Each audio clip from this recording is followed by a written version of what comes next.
ঘৰৰ পৰিস্থিতি আপোনাৰ এনেকুৱা আছিলে, আপোনাৰ এসাঁজ খাই তিনি সাঁজ খাবলৈ নাপাওঁ, আপোনাৰ আঠিয়া কল খাই থাকিবলগীয়া হৈছিলে, দিন কটাবলগীয়া হৈছিলে। ঘৰৰ চালেৰে আকাশৰ তৰা দেখা এটা উৰুষা পজাৰ পৰা কঠোৰ পৰিশ্ৰম আৰু অধ্যৱসায়ৰ মাজেদি সোণালী ভৱিষ্যতৰ সপোন দেখা এজন অসমীয়া ডেকাৰ কাহিনী। পেটৰ ভোকত কলমলাই আঠিয়া কল খাই ভোক নিবাৰণ কৰা বিপুল শইকীয়াৰ কাহিনীয়ে। খেতি কৰিবলৈ নিজৰ কৃষিভূমি নথকা বিপুল শইকীয়াই প্ৰথমতে আৰম্ভ কৰিছিল আনৰ মাটিত আধি খেতি। বৰ্তমান তেওঁৰ আছে ৩০ বিঘা নিজা কৃষিভূমি আৰু তেওঁ গঢ় দিছে এখন জৈৱিক কৃষি ফাৰ্ম। এই ফাৰ্মখনৰ যোগেদি বিপুল শইকীয়াই নিজৰ লগতে আত্মসংস্থাপন দিছে অঞ্চলটোৰ 10জনৰো অধিক নিবনুৱা যুৱকক।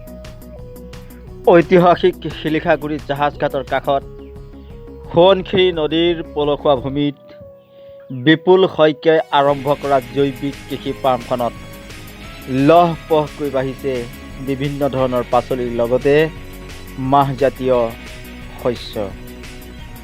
আৰ্থিক দৈন্যতাৰ বাবে নিজে উচ্চ শিক্ষা লাভ কৰিবলৈ সক্ষম নোহোৱা বিপুল শইকীয়াৰ লগত চিনাকি হোৱাৰ লগতে তেওঁৰ লগত কথা পাতোৱা হওক।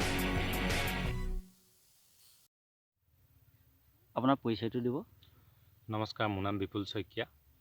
আপুনি জৈৱিক কৃষিৰ লগত জড়িত আৰু কিমান দিনৰ পৰা এই কৃষি ক্ষেত্ৰৰ লগত জড়িত হৈ আছে? মোৰ আজি মোটামুটি 20 বছৰমানেই হ'ল আৰু জড়িত হৈ থকা খেতিৰ লগত। আপুনি বিশেষকৈ কি কি খেতি কৰে?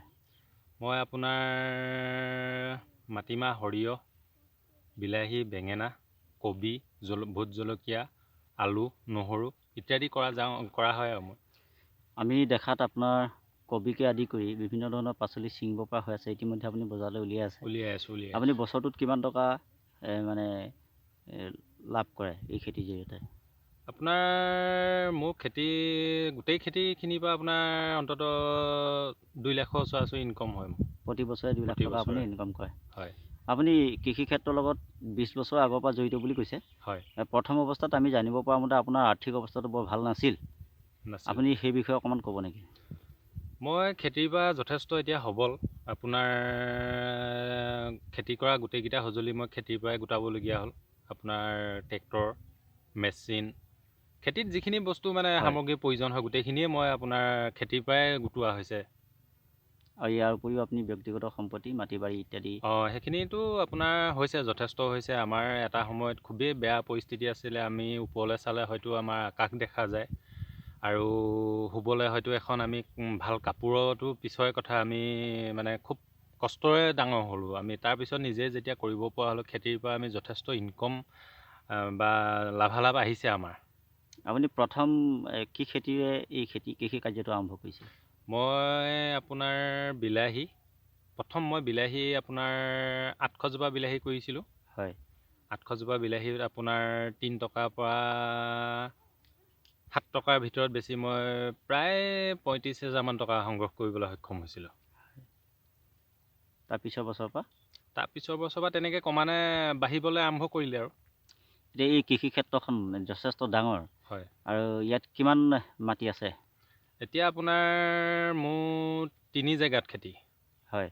3 জেগাত অন্ততঃ আপোনাৰ মাটিমাহ, সৰিয়হ, আপোনাৰ কবি, বেঙেনা গোটেই খেতিখিনি চাবলৈ গ'লে মোৰ অন্ততঃ 30 বিঘা বেছি হ'লেও কম নহয়। এই গোটেই কামখিনি আপুনি অকলে কৰে নে লগত কোনোবাই সহায় কৰে? বিশেষকৈ মানুহ লগোৱা হয় আৰু ঘৰৰ দাদাও অলপ সহায় পাওঁ মাজে মাজে। হয়। আৰু প্ৰায় মানে কাম কৰা মানুহ লগোৱা হয়, হাজিৰা দিবলগীয়া হয়। হয়। আপুনি কি ক'ব, আমাৰ বহু ল'ৰা ছোৱালী উচ্চ শিক্ষা লৈ ঘৰতে বহি আছে, তেওঁলোকক কিবা ক'ব নেকি? মই ভাবোঁ খেতিৰ জৰিয়তে যথেষ্ট ডেভেলপ হ'ব পাৰে আৰু ময়ো নিজেও চেষ্টা কৰি আছোঁ। আমাৰ থলুৱা যুৱকসকলক বিশেষকৈ মানে খেতিৰ জৰিয়তে আগবঢ়াই নিয়া এটা মোৰ মানে মনে মনে এটা মোৰ সপোন আছে। সপোনখিনি কিমান দূৰ পাওঁ সফল হ'ব। হয়। এতিয়া জৈৱিক কৃষি কৰিলে কি লাভ হয় আৰু ৰাসায়নিক কৃষি কৰিলে কি লাভ হয়? আপোনাৰ ৰাসায়নিক যদি ব্যৱহাৰ কৰা হয় খেতিত, আপোনাৰ বিশেষকৈ আমি থলুৱা মানুহখিনিক ৰাসায়নিক জৰিয়তে মানে খেতিখিনি বা পাচলিখিনি খুৱাবলৈ গ'লে হয়তো অসুবিধা হ'বও পাৰে। সেইকাৰণে আমি প্ৰায় ইয়াত জৈৱিক ব্যৱহাৰ কৰা যায়। আপুনি কি সাৰ ব্যৱহাৰ কৰে? আপোনাৰ মই সৰ্বাধিক ইয়াত গোবৰৰ লগতে আৰু আমাৰ মাল্টিপ্লেক্স কোম্পেনীৰ আপোনাৰ নৱজীৱন সাৰটোও ব্যৱহাৰ কৰা হয়। হয়। তাৰপিছতে আপোনাৰ জাবৰ জোঁথৰ জুই লগোৱাটো আমি প্ৰায় মাটিতেই কৰা যায়, পেলাই দিয়া নাযায়। হয়, জানিব পৰা মতে আপোনাৰ এই অঞ্চলটোত হয় যথেষ্ট মাটিৰ আপুনি গৰাকী, হয়। এইখিনি কেনেকৈ হ'ল?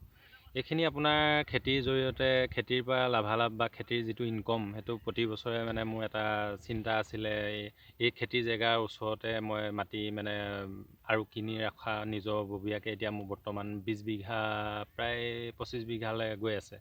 আপুনি খেতিৰ প্ৰতি যে আকৃষ্ট হ'ল, ইয়াৰ কিবা কাৰণ আছে নেকি? আমাৰ ঘৰুৱা পৰিস্থিতি যিটো আছিলে আপোনাৰ, সেই পৰিস্থিতিটোৰ পৰা মই মানে নিজে খেতি এটা যেন মেইন লক্ষ্য বুলি ল'বলগীয়া হ'ল। হয়, আপোনাৰ ঘৰুৱা পৰিস্থিতি আপোনাৰ কেনেকুৱা আছিল? আমাৰ এটা সময়ত যে আঠিয়া কল খাই থাকিবলগীয়া হৈছিলে, দিন কটাবলগীয়া হৈছিলে।